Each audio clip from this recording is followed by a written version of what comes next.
honestly, there's so many things. It's hard to pinpoint what is going to be the hardest thing. You know, I think for me, it could stem from multiple things. There's so many different like different realms of like adversity. You know, there can be like financial adversity, it can be like family problems, it can be relationship problems, injuries. For me, I would say some of my hardest things would be like coming over my like back issues, because obviously I had spine surgery. You know, I had a lot of back problems. My bottom 3 discs were degenerated, prolapsed, fucking herniating, all of it. You know, I could barely stand up without having my back arched. I was in pain every day. So I was on pain pills nonstop. I was just feeling depressed. It was ruining my gut health, because it's that double-edged sword of like, okay, do I take pain pills and at least then I can walk around and feel out of pain?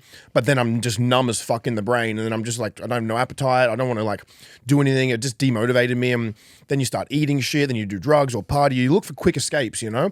So I battled for a good 7 or 8 years with really extreme like lower back pain, and I'm an active, fit guy. I've been involved in sport and gyms and training my whole life. I'm competitive. I love to compete in things, and so that's probably like my biggest passion would be like training and exercising, competing in things, and that was taken away from me, and it just led me down this dark spiral. You know, you question a lot of things, you lose confidence, yeah, it was a really hard thing. And, you know, some people might be like, oh, you're blessed to have that problem, or your biggest problem was having a sore back. But it just stems to so many more things out of that, you know. It's just, you can't be fully present because you're just constantly in other places. Well, we mates during this, I think, was this 2019? I met you just before I met you. I had my spine surgery only maybe 1.5 years, 2 years ago. So, you know, it's I met you a couple of years before I even had my spine surgery. So you're struggling with the pain then? Oh, fuck yeah. Because I remember this, bro. I remember we had a chat, man. You were like, it was one of the most darkest periods because you were really depressed because, as to your point, everything you love was taken away from you. People don't understand, when you take away a man's passion and his fitness, you're taking away their mental health. And purpose as well, man. And when a man or woman doesn't have purpose, you know, it's easy to get just for that to spiral. And someone with ADHD and a sporadic brain like mine, if I'm sitting around like bored or alone or with just too much time to think because I've got no motivation, my back was fucked, I wanted to be training, I wanted to be doing crazy shit for videos, I wanted to travel, I wanted to get jacked and in good shape and just fuck like crazy, you know, and like all these fun things in life, like I felt were gone, and I did my best. You know, I masked it pretty well. Not a lot of people even knew how bad it was because I could still. Nah, I knew. I remember, bro.